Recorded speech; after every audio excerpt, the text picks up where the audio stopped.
안녕하세요. 싸우는 심리학 사회자 박재환입니다. 오늘은 그 12구 참사 이후 첫 촬영을 하는데요.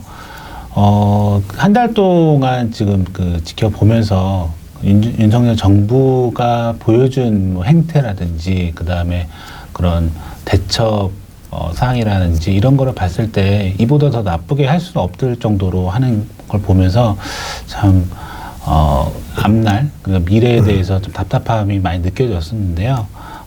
오늘 주제에 앞서서 그 12구 참사에 유명한 달리하셨던 분들의 명복을 빌고 싶고, 빨리 진상규명이 돼서 이 문제에 대해서 좀 조금씩 풀어갔으면 하는 바람입니다. 오늘도 그 싸우는 심리학에 대해서 명쾌하게 해설을 해주실 김태형 소장님을 모셨습니다. 네, 안녕하세요. 안녕하세요. 네, 방금 제가 얘기했었던 12구 참사에 대해서 지금 한 달 정도 된 기간이 흘렀는데, 네. 소장님께서 이 참사에 대해서 네. 어떻게 생각하시는지. 다른 방송에서도 많이 얘기했었는데요. 세월호 참사의 재판이다. 저는 그렇게 생각합니다. 그러니까 국가가 살릴 수 있었던 아이들, 그러니까 국가의 잘못으로 대규모의 무고한 사람들이 죽음을 맞이했다 하는 점에서 세월호랑 본질적으로 같다고 보고요. 또 대응에 있어서는 세월호보다 더 나쁘다고 봅니다. 세월호 때도 최악의 대응을 했지만 윤석열 정부는 그때의 모습들, 정부의 대응하는 모습들 중에서 나쁜 것만 골라서 업그레이드를 시켰어요. 그래서 더 악랄하고 잔인한 대응을 했습니다. 그래서 저는 이 12구 참사가 윤석열 정부의 몰락을 촉진하는, 그러니까 몰락을 보여주는, 몰락을 증거하는 하나의 분수령이 될 것이다. 그렇게 예상하고 있습니다. 지금은 다들 슬픔에 좀 잠겨 있는 편이라고 한다면, 어느 한 유족분이 말씀하셨듯이 이제 분노해야 될 때다. 이제 그 슬픔이 분노로 나갈 것 같다라고 생각하고요. 그래서 세월호 때 생겼던 상처, 거기에 더해진 12구 참사의 상처, 이게 합쳐져서 윤석열 정부를 퇴진시키는, 끝장내는 그런 어떤 거대한 국민적 에너지로 바뀌지 않겠나 생각합니다. 네. 저도 선생님 말에 100% 동의를 하는데, 요즘 윤석열 정부가 그 12구 참사를 네. 덮으려고 하는지 많은 이슈들을 만들어내고 있는 것 같아요. 네. 이재명 대표 관련된 일도 그렇고 대정동 이슈도 그렇고 그런 것들에 대해서 많이 건드리고 있는데, 좀 이 부분에 대해서 빨리 좀 조속히 해결에 대한 부분에 대해서 진행했으면 좋겠다는 생각이 들고요. 오늘은 그 싸우는 심리학의 마지막 주제죠. 사람은 세상을 번역할 수 있는가 주제에 대해서 김태형 소장님과 같이 얘기를 나눌 건데요. 오늘 첫 번째 주제로 자본주의 사회에 대해서 우선 좀 알아보는 시간을 갖도록 하겠습니다. 그 자본주의 사회에 대해서 이제 싸우는 심리학의 그 강의를 하시면서 좀 많은 설명해 주셨는데, 네. 자본주의 사회라 부분에 대해서 좀 간략하게 좀 말씀해 주신다면 어떤 걸까요? 자본주의 사회는 말 그대로 뭐가 근본본인데 앞에 뭐가 붙어 있었습니까? 자자. 돈 자자. 돈 자자. 그러니까 돈이 기본이 되는 사회입니다. 네. 그러니까 쉽게 하면 이윤 추구를 목적으로 움직이는 사회라고 말할 수 있겠죠. 근데 그 이윤은 누구의 이윤이겠습니까? 자본가 이윤. 자본가들의 이윤이죠. 그러니까 노동자들이 아니라. 그래서 자본가들의 이윤을 추구하기 위해 움직이는 사회가 자본주의 사회라고 할 수 있어요. 그래서 말 그대로 이름을 잘 붙였어요. 자본주의라고. 그러니까요. 예. 예. 그 자본주의는 인류 역사에서 탄생한 그 시점부터 네. 오늘날까지 네. 그 본질은 변하지 않았습니다. 돈이 우선인 사회, 이윤이 우선인 사회라는 측면에서 변함이 없었죠. 그래서 어떻게 보면 자본주의 사회에서 인간은 돈의 노예, 혹은 돈의 부속물, 혹은 이윤을 창출하기 위한 하나의 수단으로 간주되어 왔습니다. 그래서 앞으로 어떤 세상을 만들어야 될까 할 때 보통 사람들은 이제 대체로 사람이 중심이 되는 사회가 돼야 된다는 거에 대해서는 동의하죠. 네, 그렇죠. 심지어는 예전에 문재인 정부도 사람이 먼저다라는 그 박근혜 대통령 대선 때 그쵸. 구호가 사람이 먼저다 네, 했잖아요. 맞아요. 근데 당선되고 나서는 이제 전혀 사람이 먼저이지 않았는데 네. 어쨌든 말은 그렇게 한 거예요. 왜냐하면 사람이 먼저인 사회가 아니니까. 그래서 자본주의 사회는 기본적으로 돈을 중심으로 굴러가는 사회다. 자본가들의 이윤 추구를 위해서 움직이는 사회다라고 정의할 수 있고 네. 좀 구체적으로 몇 가지 따져보면 정치, 경제, 사상, 문화의 측면에서 반민중적, 반인간적 사회다라고 볼 수 있겠죠. 왜냐하면 자본가들을 위한 사회니까 네. 민중들에게는 이제 적대시되는, 민중들에게는 손해가 되는 사회입니다. 또 자본주의 사회는 앞에서 계속 살펴봤지만 인간 본성의 실현을 방해하는 사회입니다. 그런 점에서 반인간적 사회라고 할 수 있겠죠. 그래서 그것이 오늘날에는 어떤 식으로 나타나냐면 뭐 범죄, 그러니까 극악무도한 범죄가 증가하고 세기말적인 병리 현상이 증가하는 것으로 나타나고 있다. 뭐 이렇게 이제 에릭 프롬은 얘기했었고요. 네. 이 자본주의 사회에서 나타나는 여러 가지 부조리함을 우리가 몇 가지를 언급할 수가 있는데 예를 들면 지금 인류 중에는 먹을 게 없어서 굶어 죽어가는 사람들도 있지 않습니까? 네. 네, 그런데 있습니다. 우리 전체 지구를 기준으로 보면 식량 생산이 굶어 죽는 사람이 있을 만큼 식량 생산이 부족한 건가요? 아니면 식량 생산은 충분한데 굶어 죽는 사람이 있는 건가요? 후자죠. 네, 후자라고 봐야 되겠죠. 사실 선진국들 또 일부 농업이 발달한 나라들, 농업이 발전한 나라들은 식량이 많이 남아요. 그러니까 미국 같은 경우만 해도 인견 농산물 처리에 골머리를 앓고 있습니다. 막대한 돈을 사용하죠. 근데 그 남는 거를 그 굶주림에 시달리고 있는 가난한 나라들 갖다 주면 우리 인류의 식량 문제는 없어요. 그죠? 그렇죠. 기아나 굶주림. 근데 미국에서는 남는 식량을 주지 않습니다. 절대로. 그냥 바다에다가 버리든가 갈아서 연료 만들든가 이런 식으로 하죠. 곡물 가격을 유지하려고. 이런 것이 부조리라고 볼 수 있는 거죠. 자본주의 대표적인 부조리. 먹을 게 없는 게 아닌데 굶어 죽는 사람이 있다는 거죠. 그리고 편의점도 보면은 그 유통기한 지난 거 있죠. 네. 그거 이제 간혹 줄 때가 있어요. 혹시 받아보셨어요? 예전 편의점 알바했을 때. 알바할 때? 네. 저는 알바는 아니지만 한 번 갔더니 어떤 편의점에 있는 알바생이 빵을 보여주면서 이거 혹시 드시냐고 좋아하시냐는 거예요. 그래서 좋아한다 그랬죠. 뭔지 몰라도. 근데 하여튼 유통기한이 오늘 끝나서 버린다, 이거 처리한다. 그러니까 혹시 그냥 가져가시고 싶으면 가져가셔도 된다. 그래서 어두웠어요. 네. 그래서 제가 느낀 게, 야, 이 편의점에서 이 버리는 음식만 날 줘도 우리 집에 기아나 굶주림이 없겠다. 내가 생존 문제 시달릴 이유가 없겠다. 한 이제 순간적인 그런 생각도 했었는데 자본주의 사회가 좀 그런 사회라는 거죠. 어떻게 예를 들면 남은 버리지 없는 사람을 주지는 않는 사회라고 이제 봐야 되겠죠.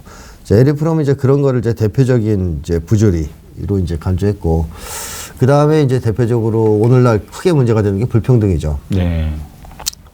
미국 같은 경우에는 굉장히 잘 사는 나라라고 우리가 얘기하는데 한 5천만 명 정도가 정부의 급식에 의존해 살아가잖아요. 네. 5천만 명. 지금 더 늘어났을 수도 있습니다. 옛날 자료인데. 근데 5천만 명이면 우리나라 인구랑 똑같아요. 네. 엄청난 거죠. 미국이 3억 보통 그 정도 얘기하는데 인구를 그중에서 5천만 정도가 정부 급식에 의존한다. 최근에는 그런 자료도 있더라고요. 미국인 2명 중에 1명은 하루 벌어 하루 먹고 산다 겨우. 그래요? 네. 미국의 빈부격차가 엄청납니다. 불평등이. 뭐 여러 가지 이제 그런 자료들을 찾아보시면 될 것 같은데 네. 이 불평등이 미국, 한국을 비롯해 자본주의 사회에 심각할 정도로 확산되어 있다. 그래서 지구촌만 해도 상위 1%가 가진 재산이 하위 99%, 하위라고 하고 나머지 99%가 가진 재산의 2배 이상 많습니다. 엄청난 부의 집중이죠. 이런 것이 이제 오늘날 자본주의의 이제 부조리라고 할 수 있고 불평등. 또 하나 이제 자본주의 사회의 큰 문제점은 인간관계가 심각할 정도로 악화되어 있다는 것이죠. 맞습니다. 그거는 이제 사회생활 하면은 누구나 공감을 하실 것 같아요. 네. 제가 그 주제는 따로 이제 풍요중독 사회라는 책에서 다뤘고 저희가 앞에 시간에서 좀 한번 다뤘던 것 같아요. 네, 그렇죠? 맞아요. 네, 인간관계가 심각할 정도로 악화되었다. 옛날보다 더. 뭐 그런 거, 이제 그거는 오늘은 이제 거기는 좀 생략하고 인간관계가 그렇게 심각하게 악화되었기 때문에 사람들이 겪는 정신적 고통은 역사상 제가 볼 땐 최고조에 도달한 것 같아요. 정신적으로 이렇게까지 힘든 적은 없었던 것 같습니다. 네. 우리 인류가. 여태까지 힘들었다 해도 지금의 힘든 고통에 비하면 별거 아니라는 거죠. 그래서 어떻게 보면 이런 자본주의 사회에서 사람은 당연히 이제 돈과 이윤 추구의 노예가 되는 건 당연한 거고 또 물질의 노예가 되는 것도 당연한 거고 정신적으로 병드는 것도 필연적이라고 이제 봐야 되겠죠. 그래서 에릭 프롬은 이런 얘기를 했습니다. 인간을 병들게 해야만 비로소 경제가 건강해지는 현재의 사태에 종지부를 찍어야 한다. 조금 달리 얘기하면 인간을 병들게 해야만 경제가 성장하는 현재의 사태에 종지부를 찍어야 한다. 이렇게 얘기했다고 볼 수 있죠. 네. 뭐 최근에 있었던 SPC 사건인가요? 네, 맞습니다. 그 젊은 여성 노동자가 기에 또 끌려들어 죽음 산재를 당하셨죠. 그렇게 사람의 피를 갈아 넣어서 돌아간다는 얘기예요. 이윤 추구를 위해서 돌아간 사회니까. 그래서 이런 사회에 이제 종지부를 찍지 않으면 안 된다라고 이제 에릭 프롬은 강력하게 주장을 했습니다. 네. 그래서 지금 에릭 프롬이 이제 그 얘기를 했고, 그래서 사람과 사회를 변혁해야 된다고 주장을 했었는데, 거기서 이제 정신혁명과 사회혁명에 대해서 얘기를 했거든요. 네. 그래서 책에 나와 있지만은 프롬의 의견에 우리가 동의한다면은 네. 정신혁명과 사회혁명이 어떤 게 더 중요할까지 좀 얘기를 해주신다면. 이걸 우리 일본 강점기 때를 한번 예로 들어서 생각해 보면 쉬울 것 같아, 이해하기가. 네. 일본 강점기 때 일부 독립운동가들은 정신혁명을 해야 된다 그랬어요. 민족 개조론. 네. 가지고 이제 우리 민족이 문제가 있다. 그러니까 뭐 우리가 먼저 수양을 해서 개조를 하자. 그렇게 해서 독립을 추구하자 하는 주장을 했었죠. 네. 또 일부는 뭔 소리냐. 빨리 독립 세력을 만들어가지고 조직을 만들어서 일본하고 한번 떠야 된다. 맞짱을. 그래서 뭐 군부대를 만든다든가 뭐 이제 김구도 그랬고 네. 또 북쪽에서는 무장투쟁을 했었죠.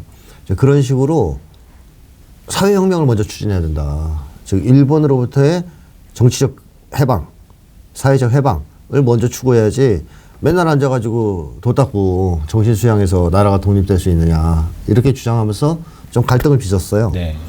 그러면 어떤 게 맞았다고 생각하십니까? 지금 볼 때? 저는 후자. 네, 후자라고 봐야 되겠죠. 그러니까 김구 선생이나 이런 사람들이 더 맞았지. 그 당시 이제 민족 개조를 주장하고 공부하자 뭐 이런 사람들은 그자지 이제 좋은 방법은 아니었다. 그걸로 독립을 할 수 없다라는 것이죠. 네, 맞아요. 지금도 이제 마찬가지라고 말씀드릴 수 있는데 자본주의 사회에서 우리가 뭐 사람들을 교육하고 의식을 바꾸고 하는 작업을 열심히 하다 보면 어느 순간 좋은 세상이 올 것이냐. 저는 안 될 거라고 봅니다. 유언할 거라고 봅니다. 불가능할 거라고. 역사적으로 봤을 때도 그게 네. 이게 통용이 되지 않는 것 같아요. 맞습니다. 현실에서는. 그래서 사회혁명이 더 중요하다고 얘기하는 거죠. 실제로 사회혁명이 돼야 정신혁명도 제대로 되는 겁니다. 그래서 그러니까 소수는 정신혁명이 가능하지만 절대 전체 다수를 정신혁명을 시키는 건 불가능하잖아요. 불가능하죠. 우리가 해봐도 안 되지 않습니까? 이거 싸우는 심리 아무리 해봐야 시청자가 별로 안 늘잖아요. 그거는 왜 그러냐. 사람들이 아직까지 그걸 할 만한 준비가 안 돼 있어요. 이 시스템 안에서는. 그래서 언제 되느냐. 만약에 사회혁명에 성공해서 우리가 정규 방송국에서 방송을 하면 시청자 확 늘겠죠. 그렇죠. 의식도 확 바뀌겠고. 그런 얘기입니다. 그래서 이제 사회혁명을 추진해야 된다. 먼저. 이렇게 봐야 되는데 그럼 두 가지는 서로 배척하는 관계에 있느냐면 그건 아닙니다. 네. 이제 서로 상호 보완하고 서로 밀접한 관련이 있는 관계에 있다 이렇게 봐야 되는데 좀 도식적으로 정리하면 이렇게 보면 돼요. 소수가 일단 정신개조를 하겠죠. 네. 자본주의 사회 문제 있네. 이거 고쳐야 되겠어. 소수라도 이제 그걸 정신이 바뀌는 거예요. 정신혁명을 하는 거예요. 그럼 그 사람들이 맨날 앉아서 교육을 하는 게 아니라 뭘 만들어요? 사회를 바꾸기 위한 변혁 집단을 만들어요. 네. 그러니까 이제 예를 들면 옛날 러시아 혁명 같은 경우에는 볼셰비키 같은 걸 만드는 거고 일본 강점기 같은 경우에는 독립운동 조직을 만드는 거죠. 자, 그런 이제 변혁 집단, 예를 들어 진보정 정당, 조직 이런 것들을 만들어요. 소수가. 그리고 이 사람들이 정치혁명을 추진합니다. 과감하게. 이제 뭐 그것이 합법적인 방식에 의한 것이든 아니든 간에. 그러면 정치혁명이 추진돼서 그게 성공했다. 만약에 정권을 잡았다. 만약에 네. 이번에 룰라가 당선되듯이. 네. 그러면 정신개조가 심화될 수 있죠. 훨씬 더. 왜냐하면 모든 걸 장악할 수 있기 때문에 그렇죠. 언론이나 이런 걸 통해서 학교를 장악하고 이러면서 쭉 퍼뜨릴 수가 있잖아요. 네. 그러니까 정신개조가 심화되면서 대중적으로 확산되면서 정치혁명이 이제 완수되는 이런 이제 어떤 일련의 과정들이 있다라고 이제 봐야 되거든요. 그러니까 결국 정신혁명은 필요한데 그 정신혁명에 성공한 소수가 만들어지면 그 사람들이 조직을 만들어야 됩니다. 네, 아. 정치혁명을 위한, 사회혁명을 만들기 위한. 그래서 추진하면서 정신혁명도 계속하고 일단 사회혁명을 목표로 싸워야 되겠죠. 그래서 사회혁명에 성공하면 정신혁명도 완수되는 이런 서로의 이제 순환관계에 있다 이렇게 볼 수 있습니다. 그러면 사회혁명이 주고 그 다음에 부차적으로 정치혁명도 같이 해서 진행해야 된다는 그런 말씀이신 거죠. 네. 근데 이제 사회적 혁명도 중요하다고 이제 에릭 프롬과 선생님도 얘기하셨지만은 정신혁명도 프롬이 중요하다고 얘기했거든요. 중요하죠. 그래서, 네. 그래서 프롬이 얘기했었던 정신혁명에 도움이 되는 4가지에 대해서 좀 간략하게 말씀해 주신다면. 네, 프롬이 이제 얘기한 거는 첫 번째 이겁니다. 우리는 고통스러워하고 있으면 그 사실을 안다. 즉 우리가 병들었다는 사실을 안다는 거죠. 알고 계십니까? 네. 회사에서 지금 굉장히 고통스러운 하루하루 보내고 계시죠. 그러니까 이게 큰 문제거든요. 고통스럽다라는 것을 모르면 네. 정신혁명이 시작될 수가 없잖아요. 그렇죠. 자각을 하지 않으면. 나는 괜찮아, 나는 행복해, 뭐 이렇게 이제 자기를 기만하면 좋아질 수가 없거든요. 그래서 먼저 그걸 아는 거죠. 내가 고통스럽다는 사실을 인정하고 아는 거죠. 이게 너무 중증으로 가면 자기가 아픈지 모를 수도 있어요. 심리학, 그러니까 정신장애에서도 엄청난 중증으로 가면 그 사람은 자기가 아픈지 모르잖아요. 그렇죠. 어느 정도 아플 때는 아는데 그거랑 비슷하게 자본주의 사회도 약간씩 병들 때는 내가 아프다는 느낌을 받거든요. 고통스럽다. 근데 이게 너무 심해지면 그걸 무감각해질 수도 있어요. 그럼 이제 막 마약 먹고 완전히 마비되는 상황까지 갈 수가 있는 거죠. 네. 그런 게 이제 첫 번째. 우리는 고통스러워하고 있고 그 사실을 안다는 거고 두 번째는 우리는 불행의 원인을 알고 있다. 인식하고 있다라는 거죠. 그러니까 이유가 뭐냐. 병든 사회라는 겁니다. 이것을 이제 불행의 원인을 나한테서 찾거나 엉뚱한 데서 찾으면 안 된다는 거죠. 사회에 있다는 걸 알아야 된다는 거죠. 병든 사회에 있다. 이게 이제 두 번째고 세 번째는 우리는 불행을 극복하는 방법이 있음을 인정한다. 그 방법은 총체적 변혁입니다. 그러니까 돈 닦으면 되겠지. 뭐 심리학 책 읽으면 되겠지. 뭐 이렇게 해서 극복될 수 있는 게 아니라 사회 개혁, 그러니까 변혁, 총체적 변혁을 통해서만 이 불행을 극복할 수 있다는 것을 우리가 아는 거죠. 그다음에 마지막으로 우리는 불행을 극복하기 위해서는 현재의 생활 습관을 바꿔야 하며 어떤 생활 규범을 따라야 하는지 안다라는 건데 이게 이제 간단하게 하면 인간 본성에 맞게 살아야 된다는 얘기예요. 현재 이제 내가 맨날 그냥 과소비나 하고 뭐 쾌락이나 즐기고 이렇게 살고 있었다면 이제 그런 생활 그만둬야 된다는 거죠. 현재의 그런 잘못된 생활 습관을 바꿔서 촛불 집회도 나가고 그 다음에 뭐 좋은 책도 읽고 사람들하고 모임도 하고 이런 식으로 이제 살아가야 된다. 그리고 사회를 바꾸기 위한 정치 활동 같은 것도 해야 된다. 그런 얘기를 한 겁니다. 그 4가지를 얘기했습니다. 뭐 첫 번째 이제 고통을 자각하는 거, 그다음에 고통의 원인이 이제 사회에 있다는 부분에 대해서는 우선 이제 순차적으로 이제 자각하는 사람들이 좀 늘어나는데 3단계, 4단계, 세 번째, 네 번째 같은 경우는 그거를 좀 아는 사람들이 이렇게 많지는 않은 것 같아요. 현재는. 맞습니다. 이 책을 안 읽어서 그래요. 이걸 읽으시면 이제 3, 4번도 알게 되겠죠. 그러니까요. 그래서 지금은 현재는 요원하다는 건데 그래도 희망을 갖고 저희가 좀 계속 추진을 해 나가면은 좋지 않을까 싶은 생각이 들고요. 마지막 질문으로 에릭 프롬이 이제 사람답게 산다는 것에 대해서 얘기했는데 거기에 대해서 좀 말씀해 주시죠. 그냥 간단하게 말씀드리면 본성에 맞게 사는 겁니다. 인간 본성에 맞게 살면 그게 사람답게 사는 겁니다. 그래서 인간 본성을 실현하기 위해 살아가는 것이라고도 할 수 있고 인간 본성에 맞게 살아가는 것이라고도 할 수 있겠죠. 어쨌든 내가 인간 본성을 상실하면 안 되는 거죠. 일단 제일 중요한 것은 내가 인간 본성을 먼저 회복해야 되고 그 회복한 것을 기초로 나를 신뢰하고 즉 내 안에 인간 본성이 존재한다는 것을 확인하면서 그것을 신뢰하고 사랑해야 됩니다. 그러면서 이제 인간에 대한 신뢰와 사랑으로 나아가야 되겠죠. 근데 이거 심리치료 단계 아닌가요? 심리치료도 사실 이렇게 해야 되는 건데요. 심리치료에서는 이제 인간 본성에 대한 얘기를 안 하고 있으니까. 자, 이제 인간 본성은 제가 앞에서 많이 얘기했으니까 여기서는 인간 본성에 맞게 사는 것이 사람답게 사는 것이다. 네. 이렇게 정의를 하겠습니다. 네. 네, 오늘은 김철 소장님과 같이 자본주의 사회부터 시작해서 사람답게 산다는 거에 대해서 쭉 한번 들어보는 시간을 가졌는데요. 저희는 다음 시간에도 더 좋은 주제를 갖고 찾아뵙도록 하겠습니다. 시청해주셔서 감사합니다.